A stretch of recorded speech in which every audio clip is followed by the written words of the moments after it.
एका वैष्णवी नावाच्या मुलीने आत्महत्या केली कारण तिच्या सासरचे तिला रोज मारहाण करत होते। जी सगळी लग्न घर आणि पैसा बघून होत होते ना, त्या सगळ्यांच्या तोंडात मारण्यासारखं उदाहरण आहे हे। बघा, अजून मोठ्या घरचा जावई, त्या मुलाचा स्वभाव बघू नका, त्या मुलाच्या घरच्यांचा स्वभाव बघू नका, फक्त आणि फक्त पैसे बघा। लग्नामध्ये 51 तोळे सोनं दिलं आणि फॉर्च्युनर गाडीही दिली, आणि तरी जर समाजामध्ये असं होत असेल तर काय एखाद्या बापाला वाटेल की मला मुलगी व्हावी। मध्ये अतुल सुभाषची केस आली होती। अतुल सुभाषने त्याच्या बायकोला वैतागून फाशी घेतली आणि आता वैष्णवीने तिच्या नवऱ्याला तिच्या सासरच्यांना वैतागून फाशी घेतली।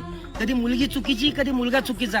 पण मला असं वाटतं, जर तुमचं जर पटत नसेल लग्नानंतर तर तुम्ही डायरेक्ट डायव्होर्स घ्या। आपली मुलगी लग्नानंतर आपल्या घरी येऊन बसली म्हणून आजूबाजूची लोक नावं ठेवतील या जर टेन्शनने तुम्ही जर सासरच्यांचे पाय पडत असाल तर सरळ चुकीचं आहे। तुम्ही त्यांना किती जरी पाय पडले, ज्याला टिकवायचा संसार ते टिकवतो, ज्याला टिकवायचा नाही ते नाही टिकवत। तुम्हाला सांगतो, लोकांचा अजिबात विचार करू नका। आपली सोन्यासारखी पोरगी पहिलं घरी घेऊन या। लोकांचा विचार करत बसले तुम्ही। आता किती मोठा तमाशा झाला, आता अख्ख्या महाराष्ट्राला कळालं काय झालं तुमच्या घरी। अहो, तिच्या नंदेनी 2 महिन्यापूर्वी एवढी तिला मारली, तिच्या अंगावरती तुकली। नवऱ्याचे जावयाचे म्हणजे मी पाय पकडलेले, नंदेचे पाय धरले, सासूचे पाय धरलेले। तिचं चुकत असेल तर हात जोडून पाय जोडून काय करायचो। माझ्या मुलीचा संसार वाचवायसाठी आम्ही खूप प्रयत्न केले।